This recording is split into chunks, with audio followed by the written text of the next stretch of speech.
Good evening, Shavua Tov. God willing, tonight we will conclude this section of the Halachot that we started, and we'll first say something about this week's Parashah. At least according to the 3-year cycle, normally Parashat Tzav is the Shabbat right before Chag Pesach, what's known as colloquially in Yiddish as Shabbos HaGadol. And there is a connection between Tzav and Shabbos HaGadol, a remez, if you will. First of all, this is the only parasha where we have so much reference to the consumption of both chametz and matzah. You have the halachot, for example, of the Korbanot, with which one has to bring many different loaves of both leavened and unleavened bread. And then, at the end of the parasha, we have the only explicit reference to the priests eating sacrificial meat and matzah together. Normally, the consumption of the meal offerings in the temple is only by the Kohanim when those meal offerings are in a state of matzah, but never in conjunction with meat. Why? Because even though most of the animal sacrifices that require meal offerings are brought with meal offerings, even whether public or private offerings, those meal offerings are entirely burnt on the altar. So too, any meal offering that a priest voluntarily brings, independent of any animal offering, is also entirely burnt on the altar.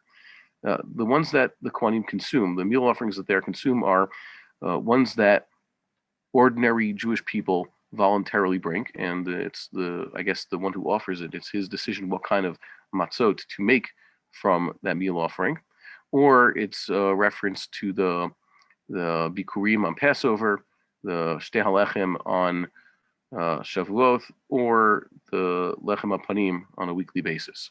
But other than that, the Kohanim don't necessarily eat the menachot in conjunction with sacrificial meat. However, in this week's parasha, we have it that the priests did take this sal hamatzot, and although some of them were burnt on the altar, the rest were eaten by them, along with the basar hamiluim, the special sacrifices they ate during those 7 days of inauguration. So you see here, this is like a reference to Passover, when we are specifically told to eat matzah and Korban Pesach together. And as we saw before, the Korban Pesach is a special korban which basically turns ordinary Jews into priests, and the matzah is the meal offering with which they eat the Korban Pesach. Korban Pesach itself is an animal offering brought without apparently minchat nesachim. There's no libations and no meal offerings. Yet we see that the Torah has told us to specifically eat matzah with our Passover, and to also the sages ordained that we also drink wine in conjunction with the consumption of the Passover. So Passover technically does, the Korban Pesach, the Passover offering, does have its own menachot and nesachim, and that's the remez here. Very interesting to note this.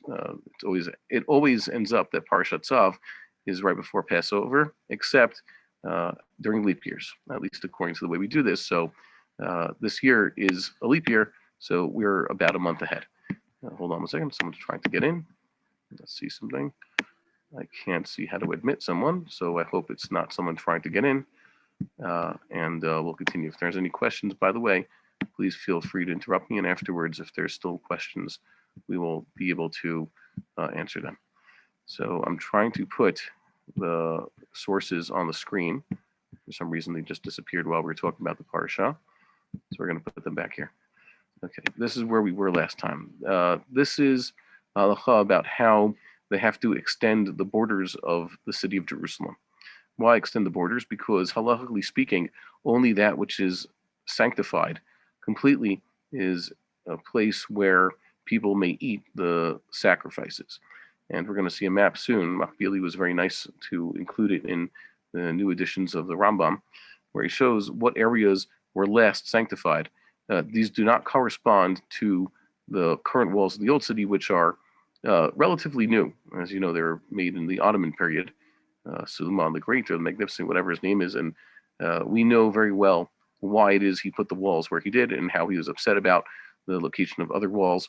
Basically, what they mistakenly call the Christian quarters and the Arab quarters of the Old City were not classically part of the walled city of Jerusalem, and areas to the south of what's now the walled city were actually included. So we've shifted the old city to the north. Keza mosifim alir, osin beitin shtei todot, v'olchim lechem chametz shebahem, v'olchim achar shtei todot. This is that type of sacrifice, the Thanksgiving sacrifice, as we mentioned just before. It comes with both matzah and chametz, quite a few loaves of leavened bread and unleavened bread. You take the chametz among them, those specific breads that are brought with the todah, and the based din proceeds around the walls behind these two animals that are to be offered. See, the two animals that are to be the Thanksgiving offering are proceeding as in a procession around the city. They stop every now and then, and with their various musical instruments, there's percussion ones, wind instruments, string instruments. Al kol pina ufina v'al kol even v'even Yerushalayim. Every single corner, every stone, don't leave a stone unturned. They go to every one of them and they say, Arumimcha Hashem ki dilitani. This is the psalm. They don't just say that pasuk, they keep repeating this psalm. Mizmor Shir Hanukatha Bayeth LeDavid, and Psalm 30. You may have known this as the Shir Shel Yom for the ordinary days of Hanukkah, and for some reason it's also made its way into the Sidders. People say it almost every day before the Pesukei de Zimra, which is, I guess, slightly awkward because many of the Rishonim and Chazal never heard of such a thing.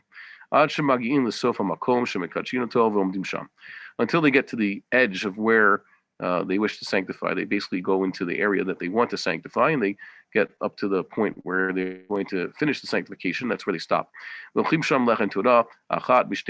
there they eat this loaf of bread from this Thanksgiving offering, at least one of them. And the second one is burnt. What are they doing? They're showing, because they're eating the sacrifice there, the sacrificial bread, showing that this place is now part of halachic Jerusalem. You need the Navi to tell you which one is to be burned and which one is to be eaten. Sometimes they get a choice. Like if you had a sacrifice like this, sometimes you draw lots, let's say, which one goes to God, which one goes to Azazel. We're talking about the he-goats, or some other choice. Sometimes it's just this choice of the Kohen or whatever. But no, in this one, you need the Navi. He tells you which one to burn and which one to eat. So too, if they're adding to the Azarah, they're extending the Kedusha of the inner courtyard. Why do they do that? Because that's the place where, once again, people are not allowed to sit, yet that's where the Kohanim have to consume their sacrifices. And like I said, it's a big controversy until today. So how do Kohanim sit down and eat? They're supposed to eat, but they're not allowed to sit. Yet the sages say you're supposed to sit and eat. So were the Kohanim basically standing and eating? To be continued. Mikadchin ota b'shari hamincha. They sanctify it with shari hamincha. Shari hamincha means when you have a meal offering that is to be consumed. So the kometz, the fistful, or almost the three fingers full, according to the way they understand the Rambam here, we normally understand the kometz is these three fingers, knock off the extra dough flour like that, and the extra flour with this thumb, and you get 3 fingers worth. According to they have it in the illustrations in the Rambam here, it's actually 4 fingers. These ones, and you knock off that. Either way, it means 1 finger more of flour and the frankincense, also that's thrown on the altar. The rest, the shari mincha, is the flour that is taken and made into sacrificial bread, matzah bread, oily matzah bread. Ma Yerushalayim ha-todah shenechelet ba mikadashtah. Just like Jerusalem, the todah, the Thanksgiving offering or the bread that is eaten therein, sanctifies it af hazarah. So too, the courtyard. Shari minachot she'ein ne'achlin ela ba hein shemikachin otah bahem. These shari haminchot, I wouldn't say leftovers. It means the part of the meal offering that is consumed, and if they can only be consumed within the courtyard, they are what sanctifies the courtyard. Hold on. Okay. Just for those who are joining us live, just please sit down wherever you feel like it. Just don't get into the camera. Next, vochlin otan besof hamakom shekidshu. And just like the analogy with extending the borders of the city of Jerusalem, these remnants, so to speak, of the meal offerings are eaten at the edge of the place that they are looking to sanctify. How many times in history did they do such a thing? It's not really recorded. They're going to mention the ritual over here. Well, we mentioned it, that apparently they did in Ezra's time. It is far from clear. Once again, Rambam says that was not an actual act of sanctification, that they weren't doing it because it was already too late. So they must have done it sometime earlier in history. But there's no actual recorded instance of doing so. Lama Davar Domeh, how many times in history do we have it recorded that a Jewish high court imposed the death penalty on someone? We know it was rare. There's very few recorded cases in history of a Jewish court imposing the death penalty. Let's continue here. The 13th or the 14th halacha. Kol makom shelo nasa b'chol elu v'chaseder hazeh. Any place where they didn't do like this, and in this order, lo nithkadesh kiddush gamur, it has not been completely sanctified. V'zeh she'asa Ezra shtei todoth, zecher hu she'asa. The incident we find what Ezra did this once again with those 2 loaves of from Thanksgiving offering, that was just a memorial to what they used to do, but he didn't actually do the process and wasn't actually sanctifying any new area of Jerusalem. It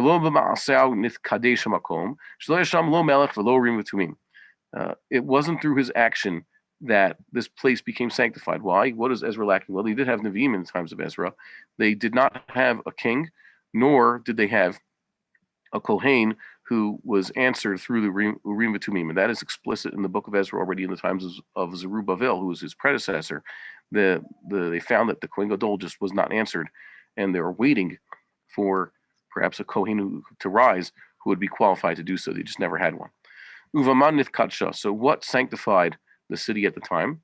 Bikdusha rishona shekidsha shlomo. The original sanctification that Solomon had done to the city. When did he do that? Not at the beginning of his reign.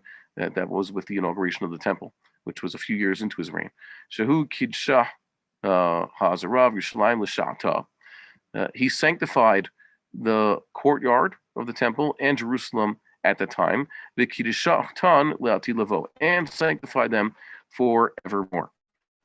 Now, we have here, in addition, over here from the Ravad, I pasted it into the rest of the Rambam sources, because Rambam's going to make a distinction over here in the continuation.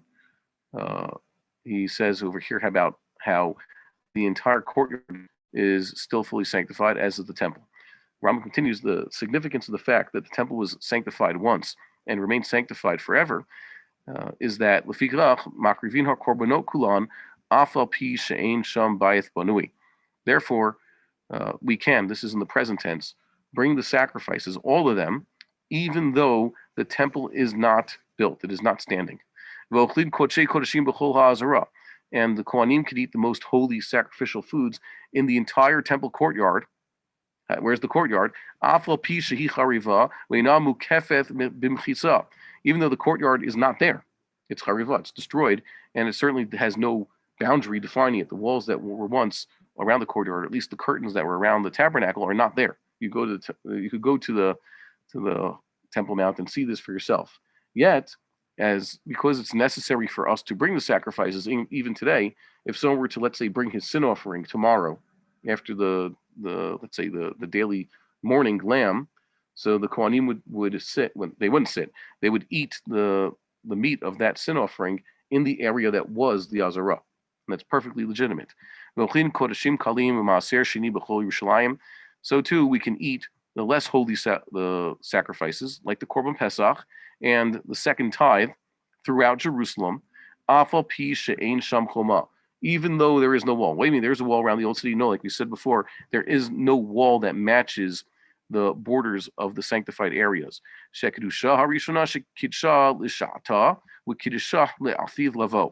Because the sanctification, the original sanctification of Jerusalem and the temple at the time was for that time and forevermore. Let's look at the picture over here. Once again, courtesy of Makbili, of this place. Oh, I don't have it here. One moment, your patience is appreciated. Here we go. I just found it earlier, right before we started learning now. For those in the live studio audience, I'll also put this out over here. Here we go. We're looking at this illustration over there. So if you have trouble seeing this online, please tell me. It's basically these walls over here. This is where the Temple Mount is. This is the Kotel Plaza, which has no halachic significance for us today or ever. And this is basically that road that goes through from Jaffa Gate. This is the Jaffa Gate basically over here. And there's a road that goes mostly downhill through what's known as the Shuk, which used to be a major Jewish shopping area, all the way to the Temple Mount. So you see, this is the sanctified area of Jerusalem as far as we can tell from archaeological discoveries. And this is the northern wall of the so-called Old City. So you can see that there's quite a few places. This is basically where the Kever David is, and this is the area outside of the Dung Gate. There's even some places over here that they call Ir David. These are areas where technically one could eat Korban Pesach until today. Can we shut off this heater, by the way? There's a red switch on the back of it. That's what Rambam's referring to. This is the area that was sanctified at the time. Someone will also note that in King David's time, the city was basically down here. It extended over here. So there might be areas that are also included, but we haven't found those yet. This is basically the walls that we're certain of that they observed, let's say, in the times of the Second Temple. And as you know, this area over here, so-called Christian quarter, why is it so Christian? Because unfortunately, there was some Jewish family or Jewish fellow who was buried in one of the burial caves out here. And sometime in the Byzantine era, one very pious Christian emperor's mother decided that she was going to find all the holy places to the Nazarenes and declared that this is you-know-who's grave site. So she basically took some poor Jew's grave and declared it to be a holy site, and the Christians built their biggest church on there. And that's why they had to include it in the Old City, because it's such a big monument. And that's unfortunate. I wonder what terrible sin this fellow committed in his lifetime that his grave became the greatest center of idolatry in the land of Israel unto this day. What he did to deserve that, I don't know, but that's how Lord works in mysterious ways. Let's get back to the argument over here. So that's the Rambam, and the Rambam also draws a distinction over here. He says it's not just Jerusalem that has this idea of eternal sanctification. There's also the land of Israel, which has an eternal sanctification, but it wasn't from the original sanctification. He says, why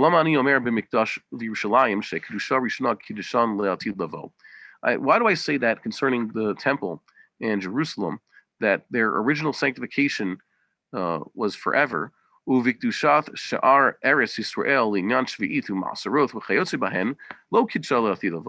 Yet I've also stated very clearly, and there's maps, you can find this at the beginning of Zraim in Hilchot Trumot, and also in Maseroth, where the Rambam describes this. He says, with regards to these commandments such as Shemitah and Yovel and the tithes and everything else related to them, he says that the original sanctification did not last. He says that actually the Kedusha originally that was in place since the times of Joshua basically evaporated with the Babylonian conquest and the destruction of the first temple, and it was only replaced in the times of the construction of the second temple. They credit it to Ezra, but that's also not specifically, as we saw in the book of Ezra. They were sanctifying the land and rebuilding the land, resettling the cities, and of course building the temple in the times of Zerubbabel. And Ezra basically was the last one to show up. Because the sanctification of the temple and Jerusalem is because of the divine presence. Ushchina eina betela, and the divine presence never departs. This, as I said, shows you what Rambam really believes. You don't need the Ark of the Covenant to be in the temple. You need God's presence in the temple, and it is always there. And it makes you wonder, so what do the sages mean that the Shekhinah was not present in the second temple, although it was present in the first? Rambam seems to be contradicting that explicit statement of Chazal.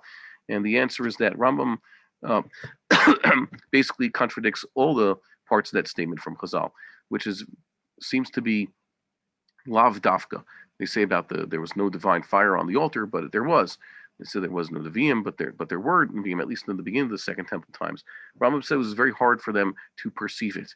The Shekhinah was always there. Basically, the Shekhinah is still there. The only question is, are the Jews there? When you have Jews around, so the Shekhinah is realized. And when the Jews are not there, then the place is destroyed, which is why you have a situation whereby, like I believe today, if more Jews would just get up and attend the service on the Temple Mount, we would already have a temple. The Vilna Gaon believed that also. If we would just get up and do the Korban Tamid tomorrow, that would be the redemption. And that's why we're working toward getting as many Jews as we can to show up for Korban Pesach this year, and it will happen. Ba'arehu Omer, and it says in this pasuk, this is from the Tochacha, describing the destruction of the first temple, La'ashimothi eth mikdashechem, I will make your temples desolate. Ve'amaru chachamim, and the sages say, Afal pisha shomim, even though they're desolate, biktu shathan, hein omedim. So they still persist in their holiness. Whereas the chiyuv of keeping, that's the obligation to keep the Shvit, that's the sabbatical year and the tithes, etc., in the land of Israel, eino ella bipnei shehu kibush rabim. That was only because it was conquered by the masses. The majority of the Jews conquered the land, and when the majority of Jews were removed, and the conquest was now by Gentiles, they came to aretz bidehem. The land was taken from them. Batela kibush v'niftira min haTorah ma'asaroth u'min ha'shavi'ith. The kibush, the conquest, is gone, and the land suddenly is exempt from the tithes and the sabbatical year. There's a red switch on the back. Okay, next. Sharei ina Eretz Yisrael, because it stops being Eretz Yisrael. Imagine that. It's still the promised land, but it's not Eretz Yisrael. It's Eretz, of the Kasdim, the Chaldeans. The Kevan Shela Ezra v'Kidsha. Once Ezra ascended back to the land, and he sanctified it. Lo Kidsha b'Chibush. He didn't sanctify it through conquest. Ela b'Chazaka she'achzikuba. Only through b'Chazaka she'achzikuba. It was only through the fact that they held on to it, the assumption that they held on to it. Therefore, any place where the ascendees from Babylon held on to, when it's Kadesh Biktushat Ezra Shnia, and it was therefore sanctified in this sanctification of Ezra, the second sanctification, Harihu Mikudash Hayom, it's still sanctified today. So it does have it. I'm eventually. Fine. Thanks. Why is the phone talking to me? Okay. So it's still sanctified today. Even though the land has once taken away from us, once again, that was by the Romans, and therefore the obligation to keep Shvit and Masroth exist there. As we said in the halachas of Truma, we didn't study that together. Perhaps once we finish this set of halachot, we can go back to there. So we have here the Ra'avad's classic opinion, where he disagrees very strongly with the Rambam says here, this distinction. The Rambam, the Ra'avad says about what the Maimonides says. Omer Avraham, Abraham, that was the Ravad's name. Svarat Asmo Hi Zo. This is his own explanation, or his own svara, as we say in Yeshivish. V'lo yadati me ayin lo. I don't know where he got it. Uvchama mekomot b'mishnah. It says a few places in the Mishnah. Im ein mikdash yerkav. It's referring to certain types of tithes and other offerings. It says if the temple's not standing, so you can't bring it to the temple, you should just let these rot. It's because the walls have fallen. It's as though the Azara doesn't exist anymore. Alma, therefore, according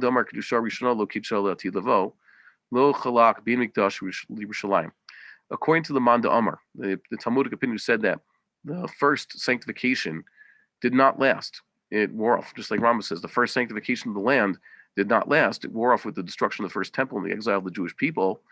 He made no distinction between the sanctity of Jerusalem and the temple on one hand, and the rest of Eretz Yisrael on the other. That is, with the rest of Eretz Yisrael lost its sanctity, so too Jerusalem and the temple did also. And I guess they lost it a second time.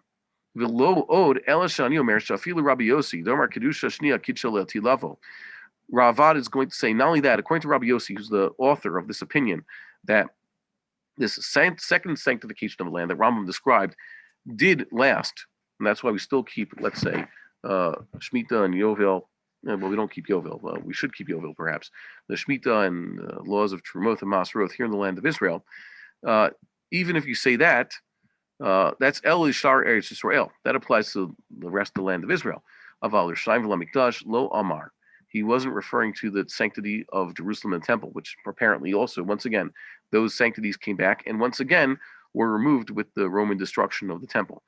Lafi Shehaya Yodea Ezra, because Ezra knew Sham Mikdash Yerushalayim Atidin Lishtanoth. He knew that eventually Jerusalem and the temple would change. With Kadesh Kiddush Achar Olami Bechvod Hashem Leolam.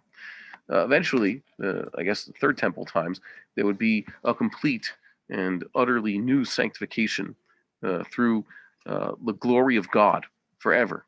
And he says, Kach Niglali Misod Hashem Lirav. That's why I figured out. He uses an expression, rabbinic expression over here.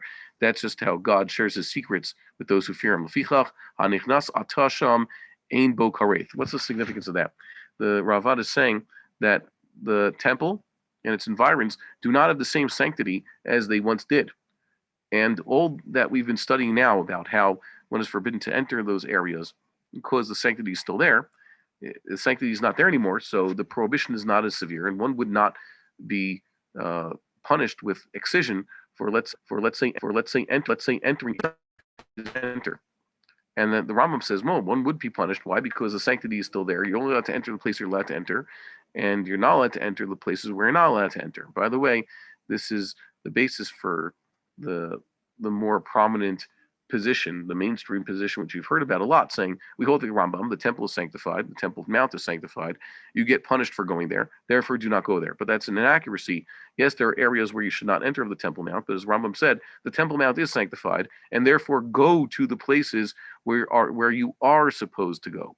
And don't go in the places where you're not supposed to go. And by the way, if there is a temple service and you have to do it, for example, Korban Pesach, then certainly all the Jewish people will have the right to enter, not the right, we don't talk about rights in Judaism. The Jewish people will have the obligation to enter the temple courtyard. The Kohanim will have an obligation to be there. Adarabba, not only will they not get kareth, excision for entering those areas, they will get kareth for not entering those areas, because if they don't do Korban Pesach when they have the chance, the punishment for that is, you guessed it, kareth. And on Yom Kippur, there even have to be a Kohen Gadol who have to enter the area that was the Holy of Holies to sprinkle the blood. And he, of course, would not be given any punishment whatsoever. He's doing what he is supposed to do. Now, there is a question. Let's deal with this general question. How did they offer sacrifice in the times of Zerubbabel before they built the second temple? Why do I ask this one? Because you're supposed to offer the sacrifices, at least the communal sacrifices, come from funds collected through the Machatzit HaShekel. Now, the Machatzit HaShekel is donated by all the adult male Jews. It's an amount of silver every year, and that goes to the temple fund for the public sacrifices. And you're not supposed to accept any money, any more from anybody. The rich should not give more. The poor should not give less. The Gentiles are not to give anything, and we do not accept outside donations. They're only supposed to come from Machatzit HaShekel. So how is it that in the times of Zerubbabel, for a few years while they were just getting their act together, before they even, let's say, started building the second temple, and there was no commandment to give the Machatzit HaShekel during that time. So where'd they get the money? The Machatzit HaShekel mitzvah only applies when the temple's standing. Yet they're offering sacrifice without a temple. So where did those sacrifices come from? And we are going to see the answer to that. But first, we're going to see what the answer they give to the Ravad. The Ravad wrote this after the Rambam, and we have to make note of what he's referring to. So the Ravad, his source, for example, is over here in Maaser Sheni. We'll read his source, we'll see the Ravad's argument, and we'll see the counter argument that they give. Counter arguments are given, for example, by the Magen Avraham and others. It says here in Maaser Sheni, this right in the first parak, it says, someone takes water, salt, or fruit that has not yet been picked, it's still attached to the ground, or some other fruit that he can't somehow bring them to Jerusalem. Lo kana maser. So that cannot be considered tithes. There's no such thing as tithing that kind of stuff. Once again, you've probably seen this is like an Asaph question. How do you tithe water? How do you tithe salt? How do you tithe fruit that has not yet been picked? You don't. Halokech perot shogeg. He did purchase these things. So unwittingly, they should go back. It means all deals are off. The sale is reversed. But if he did buy things that he shouldn't have bought on purpose, so he should bring them up to Jerusalem and eat them in their place. But if there is no temple, they should be left to rot. See, there's no mitzvah of maaser sheni. Nowadays, for those of us who have fruit trees here in the land of Israel, during the first, second, fourth, and fifth year of the Shemitah cycle, we separate maaser sheni, and then we transpose their sanctity onto a coin, and that would be the coin that we would use to we'd bring it to Jerusalem in order to purchase food in place of the maaser sheni and eat that food within Jerusalem. But we don't do this commandment nowadays. Instead, we just put all the sanctity onto one coin, and eventually we destroy the coin. That's what most of us do. So it says here that if somehow you have fruit that's been unredeemed or there's no temple there, what do you do with this fruit? Just let it rot because there is no mitzvah. Now the Ravad's basically saying, why? There is no mikdash. You would have said, according to the Rambam, that why should there be no mitzvah to bring maaser sheni? It's like the temple is standing. The answer is the fact that there is no temple makes a difference. And like I said earlier, for example, there are other mitzvahs we know don't apply. Rambam saying you could bring the sacrifices today even though there's no temple. Yet the Rambam also says you only have a commandment to collect the half shekels when the temple is standing. So where do you get the money for that? Let's see what the Rambam says with this Mishnah over here. He says this is the classic translation. This is not the Rav Kapach translation, but that's not available online. So that's what I have here. He says Dinotana Peirot Sheyochlu Yerushalayim V'Yimei Mikdash Yanichem Ad Shirikavu. He adds this word over here. You just leave them in their place, let them rot. So the Rambam would agree to this idea. So the answer is very simply, the Rambam agrees that certain commandments do not apply when the temple is not standing. There is no Machatzit HaShekel, there is no Bikurim, there is no Maaser Sheni. You can't do those mitzvahs without a temple. But there are still sacrifices that you can. None of these things are directly sacrifices. And the answer we're going to say, we're building toward it. So where did they get the money to offer the public sacrifices when there was no temple, yet there was an altar and they're offering sacrifice? We continue. This is the Kesef Mishneh brings a source to defend the Rambam. This is right in Megillah 10. Avram Rabbi Yeshua, we saw this a few weeks ago. Shemati shemakrivim afal pi she'ein bayith. Rabbi Yeshua says a halachic statement. I heard that we offer sacrifice even if there is no temple. Ochlin kodshei kodashim afal pi she'ein klaim.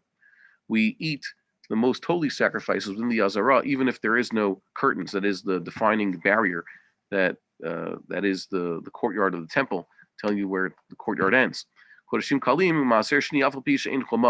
could even eat the less holy sacrifices in the Maaser Sheni, the second tithe, within Jerusalem, even if the walls aren't there. Because the original sanctification of Solomon's time was for then and forever.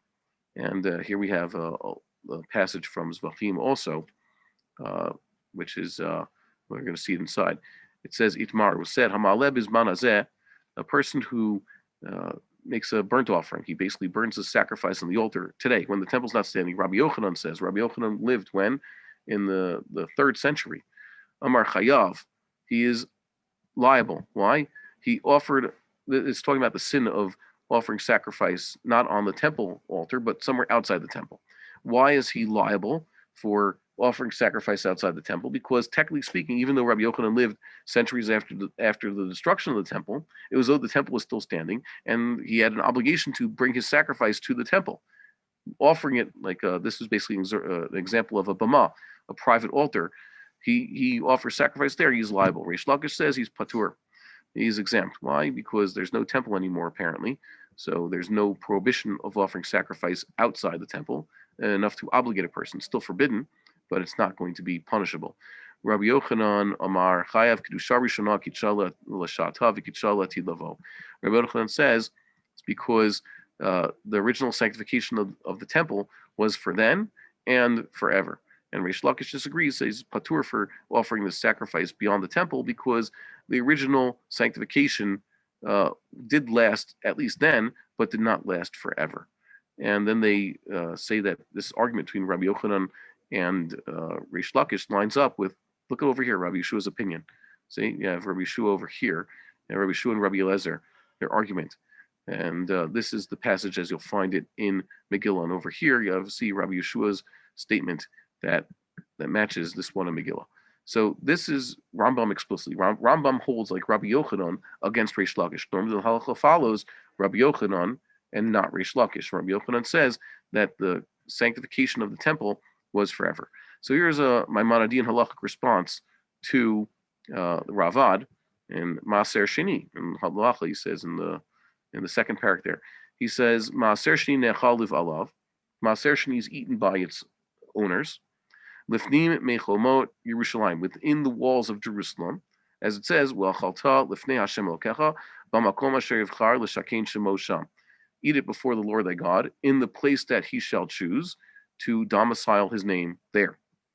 V'noheg b'fnei habayith v'shelo b'fnei habayith, and this mitzvah applies whether the temple is standing or it is not standing. Aval enu ne'achal b'Yerushalayim ela b'fnei habayith, but it can only be eaten in Jerusalem when the temple is standing. So we still have to separate the second tithe, and we can transpose its holiness onto coins, but there's no way for us to eat that second tithe in Jerusalem or to eat the food with which we buy with those coins that have the sanctity of the original second tithe. The original second tithe. It's not a redundant. I mean, the second tithe, the original was the fruits that were the second tithe. As it says, Masar de ganecha tiroshecha v'yisarecha uvkaroth bekarecha v'tzonecha. Says the tithes of your grain and your wine and your oil, and the firstborn of your cattle and your sheep. From tradition, we have learned, just like the firstborn animal, which is brought as sacrifice, is only eaten when the temple is standing. It's only eaten. It's still holy. It can only be eaten when the temple is standing. So too, the second tithe should only be eaten when the temple is standing. So that's the Rambam's response to the Ravad. Temple is not standing. There's all the sacrifices are offered, and you still have to separate your second tithe from your crops in order to make it kosher for consumption. You just can't eat that second tithe if the temple is not standing. So I made some notes here in English. The Magen Avraham, for example, explained that even though certain commandments don't apply when the temple is in a state of destruction, for example, you can't give half shekels, you can't bring bikurim, and the examples that the Ravad brings to bring back up his point, the main sanctity still persists, allowing the service to continue. By the means of the service, sacrificial service. So how do they have funds to answer any public sacrifices before the temple is rebuilt, as described in Ezra? Where they get the money to offer those sacrifices in Ezra's time? They couldn't collect half shekels, yet they need the half shekels in order to buy the sacrifices that they're offering on that altar. So what they do? So the Rambam explains here in Hilchot Shkalim, Shkalim shelo yispiku lahem l'chol korbanot hatzibur. Let's say they don't have enough money to buy the public sacrifices. The Shkalim come in Rosh Chodesh Nisan. That's when they start using those funds. They have baskets of coins that the Kohanim use to purchase animals. The money runs out. Comes Kislev, they run out of money. No more money for lambs. What do? Motziineth ha'ra'ui lahem mikodshei bedek habayith. So they go into the Bedek Habayith fund and take from there. What's the Bedek Habayith fund?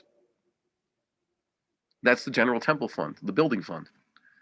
That people could give to Bedek Habayith. It doesn't count as anybody could give as much as they want to Bedek Habayith. They could donate objects. They can donate money, anything. They could even technically donate slaves and fields. So the Bedek Habayith is a general temple fund, and when the half shekels run out, so they take from that fund. And anybody could give to that fund. Let's say the general temple fund is running out. They need brooms. They need to fix, the floors of the temple. They cannot take funds from the half shekels, the funds that actually go to that which is offered on the altar. So this is a less holy fund, and they take from the less holy fund, they give to there. So this opens up the door to explain the answer. When they were building the second temple and they needed funds from which to purchase the sacrifices before they built the temple, they just used general temple funds. They had Bedek Habayith. People could give money towards the construction of the temple. As a matter of fact, who was one of the biggest, the first donor towards the construction of the second temple? Who was the biggest one? King Cyrus, the same one who authorized it, gave them a lot of money. And that went right to the temple fund. And of course, people could give of their own goodwill to the temple fund. So that's what they were doing at the time of Zerubbabel, before they had completed the construction of the temple, and they told people, okay, now give your half shekels toward the public sacrifices. The public sacrifices came from general funds. The Rambam continues. Now we've answered all the questions, thank God. He says over here, that's why we give that's why the temple is still sanctified. And we have an important rule over here, a very brisker rule. According to Maimonides, the sanctity of something is whether or not the relevant commandments and laws apply to it. It's not something magical. It's not abstract. So sanctity is when the mitzvahs apply.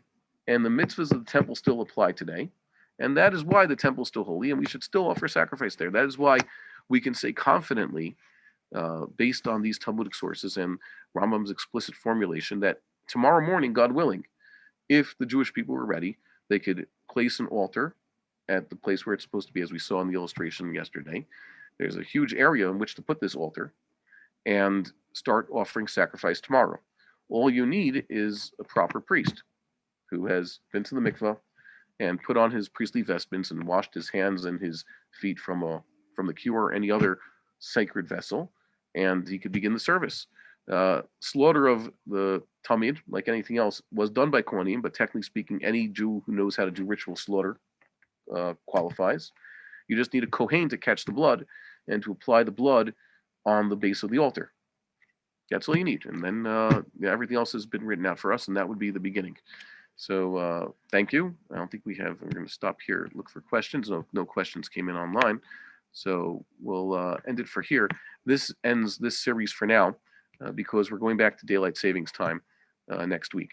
So stay tuned. We're going to schedule some other night, God willing, to regularly do this. And God willing, we'll have time also to go into the laws of the individual sacrifices. Have a good week. And we pray that these and all the other halachot that we have been studying of late be put into practice very soon. Have a good week. We would like to encourage our viewers to share these videos with friends and send in your responses. We would also like to suggest the following opportunity to our viewers.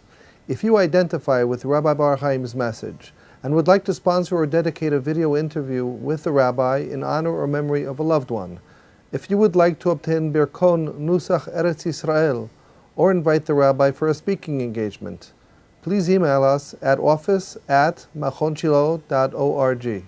If you are inspired by Rabbi Bar-Hayim's message and would like to get involved in Torah Eretz Yisrael activities in your local area, please fill out the relevant form by going to the link which appears on the screen.